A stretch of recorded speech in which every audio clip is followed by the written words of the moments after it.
Hola de nuevo, gracias por estar con nosotros en este nuevo podcast. Tenemos un invitado especial, Juan Manuel Duque. Juan Manuel es el dueño y director creativo de la empresa Mambo Studios, la cual ha creado contenido y crea contenido para ayudar a las metas de ventas, de marketing y capacitación de empresas. Así que, Juan Manuel, no hay una persona mejor para poder entrar y decir quién eres que tú mismo. Dime, ¿cómo llegaste hasta acá? ¿Cómo ha sido tu carrera? Bueno, buenos días. Muchas gracias por la invitación. Nosotros arrancamos con la compañía hace ya casi 10 años y nos enfocamos siempre en exportación de contenido audiovisual, principalmente enfocado a la animación. Comenzamos a trabajar con compañías y agencias de publicidad en distintas partes del mundo. Arrancamos primero en Estados Unidos, luego Canadá y hoy en día exportamos a Estados Unidos, Canadá, Guatemala, Puerto Rico, Reino Unido, Holanda, Portugal, Panamá, bueno, entre otros como países en los que llevamos nuestro contenido. Eh, y pues el trabajo siempre fue muy, a ver, yo creo que tener un estudio siempre es complejo al principio porque los creativos no tenemos como mucho conocimiento ni de hacer negocios, ni de vender, ni de finanzas, ni de este tipo de cosas. Y yo siempre fui pues primero creativo antes que digamos que persona de negocios, por así decirlo.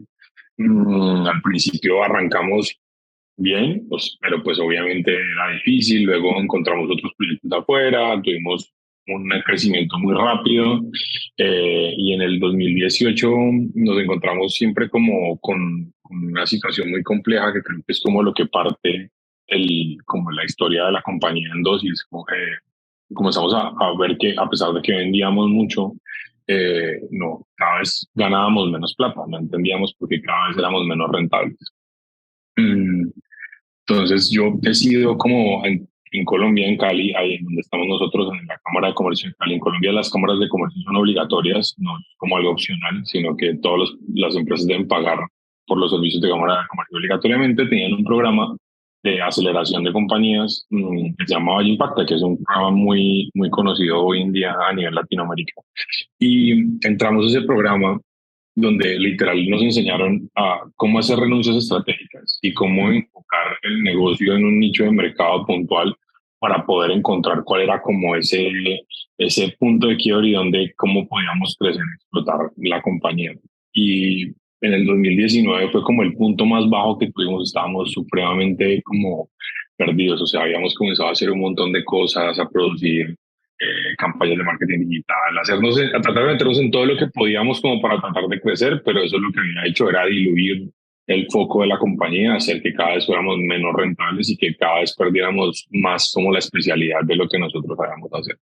En el 2019 nos quedamos con un equipo que literal éramos dos personas, yo y una persona más que hoy en día es mi supervisor de animación, que es la persona pues como que tengo más de confianza en la compañía y perdimos como el 60% en ventas en comparación al 2018. Estábamos, pero, o sea, literal, no encontrábamos como la ruta y decidimos enfocarnos en lo que realmente sabíamos hacer mejor que nadie y era hacer animación y hacer animación de exportación, porque encontrábamos que exportando animación había unas ventajas competitivas que podían hacer que nosotros, pues, fuéramos mucho más exitosos que otras compañías. Y era que en términos de régimen cambiario, Colombia, pues lastimosamente, pero a la vez beneficiosamente para las compañías que exportan, pues tiene una moneda muy devaluada frente al dólar.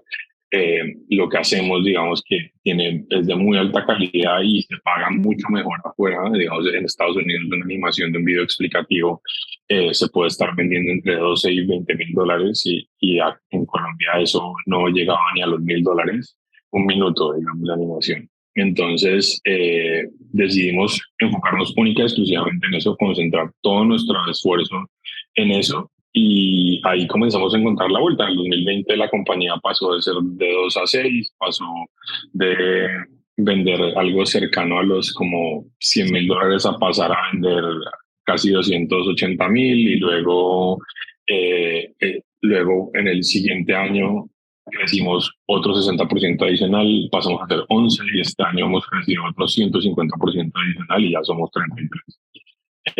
Entonces, básicamente, para nosotros el enfocarnos en algo puntual y renunciar, saber a qué renunciar, es lo que nos ha llevado estar en donde estamos en este. Juan Manuel, Mambo Studios nació hace como 10 años, me dijiste, por ahí. Sí. ¿Y qué en hace 2013. diferente? ¿Qué es ese valor agregado que ustedes le ofrecen a sus clientes como empresa? A ver, yo creo que nosotros nos enfocamos en unas cosas muy puntuales. Una, ofrecemos un nivel de servicio al cliente de clase mundial en donde la gente de mi equipo sabe que cada proyecto que entra necesita como extrema atención y necesita extrema comunicación. Sí, una de las cosas que más fallamos como empresas y creativas en particular es no comunicarle al cliente cada uno de los procesos que hacemos y en qué etapa de esos procesos está su proyecto para que el cliente entienda que detrás de lo que hacemos hay un proceso creativo y no es como ideas en el aire que estamos pescando y que eso realmente tiene un valor porque hay un proceso detrás de él.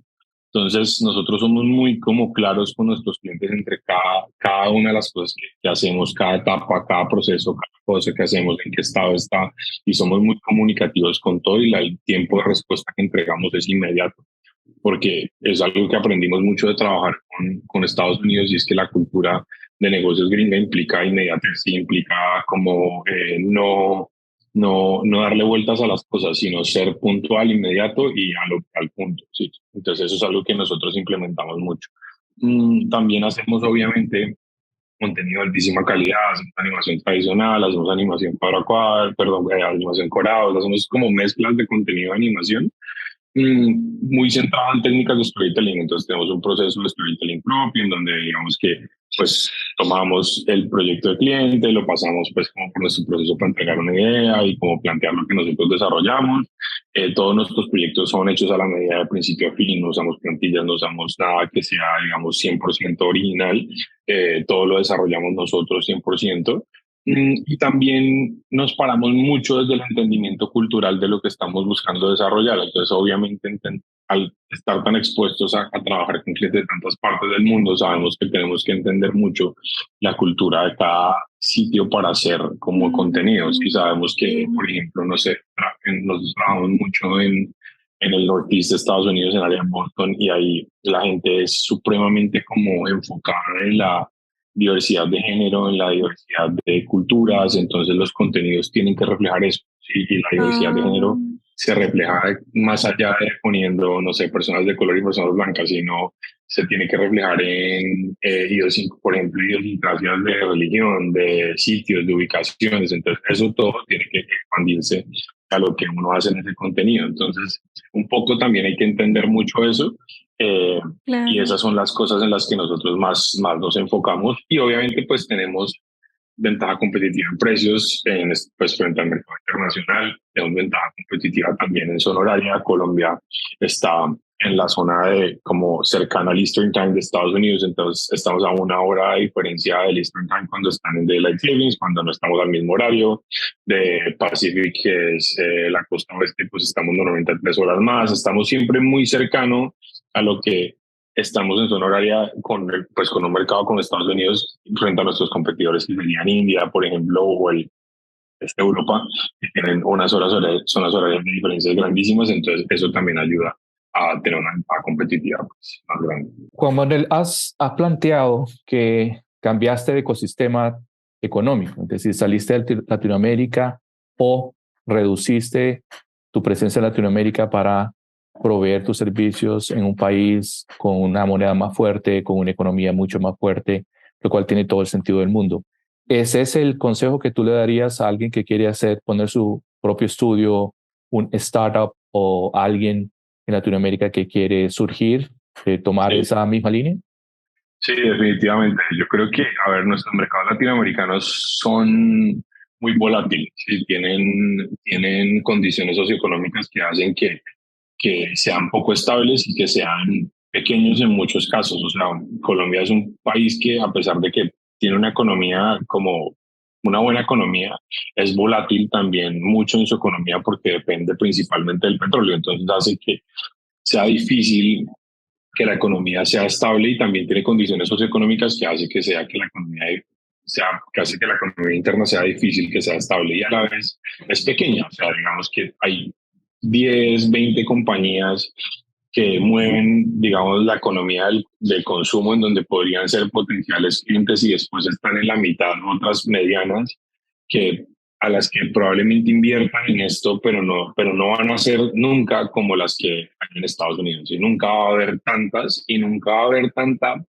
por ejemplo, predisposición a invertir en comunicación digital y audiovisual como la tienen en Estados Unidos. O sea, culturalmente ellos saben que hay que invertir en mercado y hay que invertir en cómo venderse, porque si no, pues no venden. Entonces es algo en lo cual ellos nunca van a parar de invertir y lo ves, por ejemplo, o sea, pues, escucha, en la pandemia, pues, o sea, crecimos un montón porque igual ellos no paraban de invertir, o sea, antes ellos sentían que tenían que hacer más, ¿sí? Entonces era como, mientras que en mi país, por ejemplo, las compañías todas pararon, todas cortaron presupuestos, todas dijeron, no, escucha, esto hay que de una cortarlo y asumo que fue el comportamiento en general en Latinoamérica porque como latinoamericanos nos cuesta un poco más ser arriesgados frente a ese tipo de cosas porque no estamos en esa posición pues como de poder un poco en términos de mercado. Entonces yo sí lo recomiendo mucho por múltiples razones, no solo por temas económicos, sino también hay un tema cultural que a mí me encanta mucho de trabajar en el mercado americano, que es la capacidad que ellos tienen de entender que al contratar a una empresa creativa, el experto sos vos y no es él, y yo te estoy pagando por tu expertise y yo respeto esa expertise. ¿Sí? Entonces, lo que vos me propones, yo lo respeto y lo sigo, mientras que en Latinoamérica es al revés. Yo te contrato y como yo soy el que te contrato, yo creo que yo soy el que te tengo que decir qué hacer, porque yo soy el que te está pagando. ¿Sí? Entonces te limita como creativo a hacer el trabajo que vos querés hacer con la compañía porque la persona que te contrata dentro de la compañía siente que es el que tiene que decirte qué es lo que tiene que hacer y no te da esa libertad de trabajo y hace que los productos no sean al mismo nivel que podrías encontrar afuera porque te dan esa libertad de hacerlo. Entonces esas dos cosas en particular para nosotros son bastante como importantes de trabajar afuera, aparte del prestigio de poder hacer proyectos pues para compañías internacionales, que es como un secundario, eh, son cosas que nosotros valoramos. ¿Qué tan importante tener es un buen equipo a tu lado? El equipo es clave, una compañía de estas no existe sin un equipo, eso es, o sea, si no tenés un buen equipo, no, nunca vas a poder como lograr absolutamente nada. Y nosotros invertimos un montón en el desarrollo de ese equipo, de que aprendan cosas nuevas, de que se entrenen todo el tiempo. Nosotros somos un equipo joven en general, nuestro equipo, te diría que el 90%, 95% son menores de 26 años y nos gusta darle oportunidad de trabajo a gente joven, nos gusta que sean su primer trabajo, que arranquen a aprender muchas cosas acá. Tenemos muchos practicantes que entran a la compañía, aprenden y siguen, y los mezclamos con seniors que son los que les enseñan en los proyectos. Entonces, normalmente siempre trabajan en senior y junior y aprenden del desarrollo en lo que hacen porque la mano de obra en Latinoamérica es muy reducida. La mano de obra en esta industria es muy reducida en general y es compleja y en por ejemplo, en Colombia, y en donde yo estoy, es súper limitada, entonces toca invertir en ese desarrollo y las universidades siento que todavía no han entendido cómo desarrollar ese talento para que las compañías lo aprovechen. Entonces le toca a las compañías hacerlo porque pues no hay de otra forma. Entonces es como un poco como parte del proceso y pues digamos que toca entenderlo y toca darse cuenta que somos nosotros también, no solo compañías, sino formadores. Definitivamente que las personas que están escuchando van a tomarlo muy en cuenta. Parece como sentido común, pero no es tan fácil poder decir vamos a abrirnos hacia Estados Unidos, vamos a abrirnos hacia Canadá, vamos a abrirnos hacia Europa. Son retos muy distintos. En el caso tuyo, cuando tomaste la decisión, lo que hiciste fue meterte a tus redes o hablar con tus amigos o ¿cuál es el consejo que tú le das a alguien que está haciendo esto? Mira, el primer consejo que yo le doy a alguien que está haciendo eso es que se acerque primero como a su agencia de promoción exterior del país. Digamos, nosotros somos por Colombia, que es una de las mejores que hay en agencias de promoción, pero pues cada país tiene la propia, ¿sí? Y si no la tienen, digamos como que primero investiguen cuáles son los requerimientos de su gobierno para poder exportar, ¿sí? Como que qué tiene que tener una compañía para exportar. Eso es como lo que llamo yo el alistamiento para exportación. Entonces, un ejemplo, en Colombia nosotros tenemos una cosa que se llama el registro único tributario, que es la hoja en la que dice qué es lo que una compañía debe pagar en impuestos según cómo está registrada. Entonces, hay que hacer unos ajustes al registro único tributario para poder decir que uno es exportador de una modalidad que se llama comercio transfronterizo, que es básicamente lo que nosotros hacemos, que es exportar bienes digitales que no se mueven físicamente, sino que se mandan y se devuelven.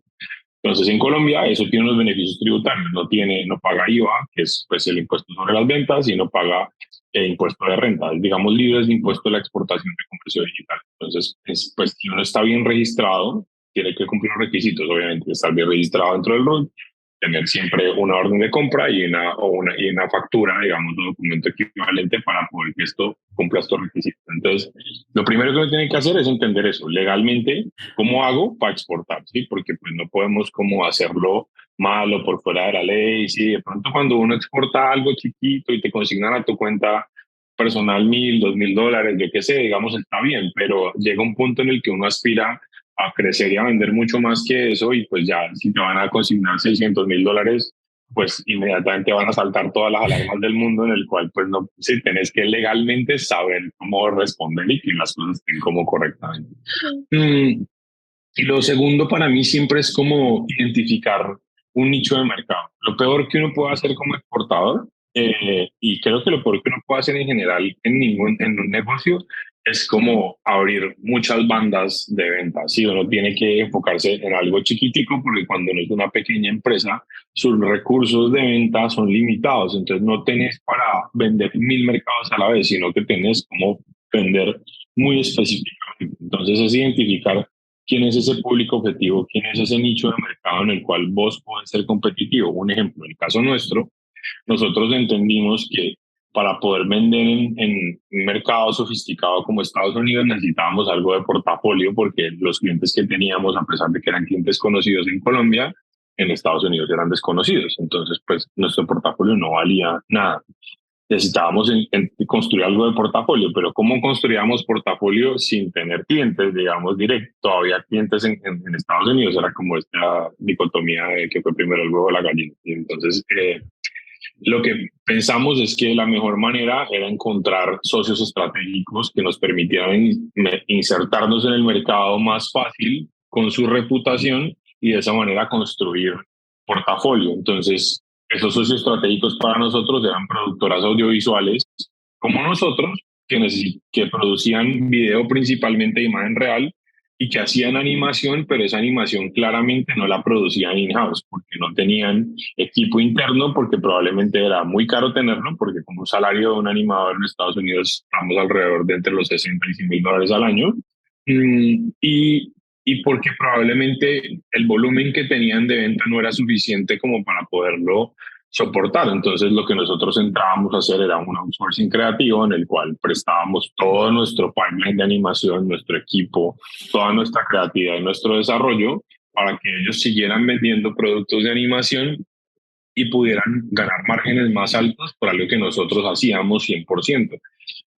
Lo que nos permitió a nosotros no solo crecer en ventas de exportación, porque comenzamos a generar muchos proyectos, sino armar portafolio rápidamente, luego aspirar a premios en el mercado y ganar premios en Estados Unidos, y que eso ya nos llevara con un tiempo a tener un portafolio suficientemente amplio para que hoy en día estuviéramos ya aspirando a hacer venta directa y a buscar clientes directos como si fuéramos una compañía local.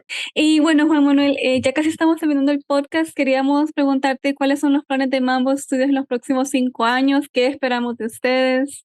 Mira, nosotros tenemos dos rutas de navegación en este momento. Una es el fortalecimiento de nuestras exportaciones al mercado de Estados Unidos. Entonces, como te dije, estamos justamente en este punto en el que estamos haciendo el cambio entre trabajar con estos socios estratégicos a venta directa de cliente. Entonces, justamente es lo que es como nuestro primer foco este año.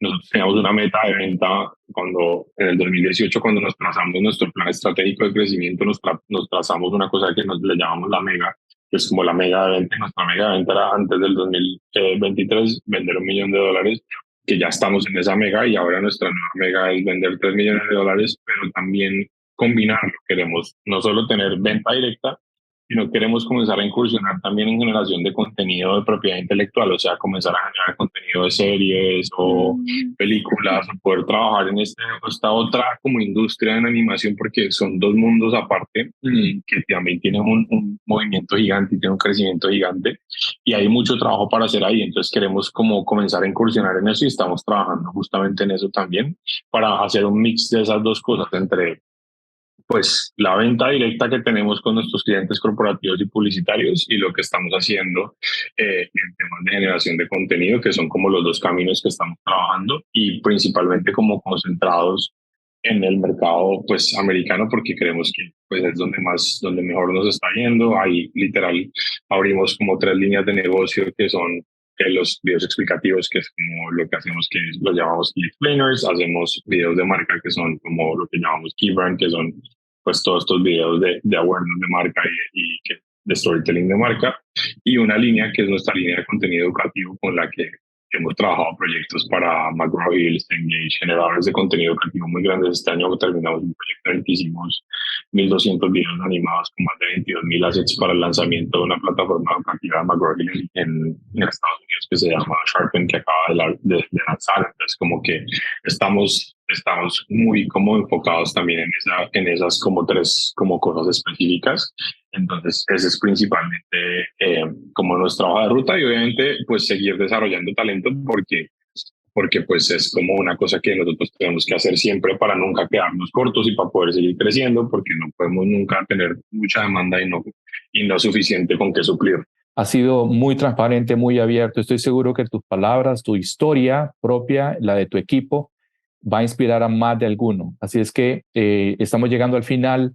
Nos gustaría escuchar tus últimos comentarios, algunas palabras para la gente que te está escuchando, Juan.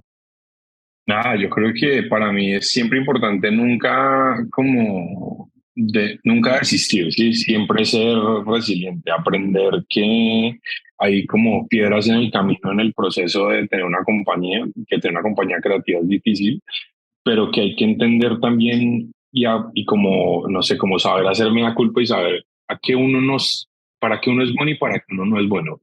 Como entender que uno no sabe finanzas y necesita un financiero que lo apoye, entender que uno necesita gente que le ayude a organizar cosas de proyectos, de producción, entender en dónde están las fortalezas que uno tiene y en las que no. Yo hace 10 años estaba justamente armando compañía, trabajando desde mi casa en un computador, en un estudio, y hoy en día tengo una compañía más grande. Todavía trabajo desde mi casa en computador de estudio, porque me acostumbré a trabajar después de la pandemia, a trabajar desde mi casa, pero ya por otras situaciones y por otras condiciones. Yo creo que uno tiene que aprender a darse cuenta de eso, que desde con poco uno puede hacer mucho, y que hay que enfocarse mucho siempre en la internacionalización, que creo que es algo supremamente importante para las compañías. Hay que aprender lo que les decía, a ser resiliente, a perder el miedo, a nunca como desistir, a aprender a hacer seguimiento y aprender a vender, porque yo creo que también al creativo le da mucha como pena vender. Hay veces como que no entiende que el éxito de la venta es seguimiento, seguimiento, seguimiento y seguimiento. Entonces como que les da pena y veces eso. Hay que quitarse como todas esas cosas de encima. Hay que quitarse de encima el susto de venderle a mercados internacionales por el idioma. Por ejemplo, en particular los americanos no les importa nunca como qué tan bien o qué tan mal habla uno, sino que lo que les interesa es que uno sea capaz de hacer lo que uno dice que es capaz de hacer. Y eso es súper importante en esta industria, y es que creo que en la industria de servicios y en la industria como pues creativa en general, hay que como saber respaldar lo que uno dice con sus acciones, y no quedarse únicamente en palabras, porque esos son de las cosas que más dañan esta industria, y pasa mucho en el medio creativo. Es que los creativos dicen muchas cosas, pero muy pocas cumplen. Hay que aprender a saber dónde están sus límites y saber que siempre lo que prometen y lo que dicen que van a hacer lo tengan que cumplir, lo puedan cumplir como sea.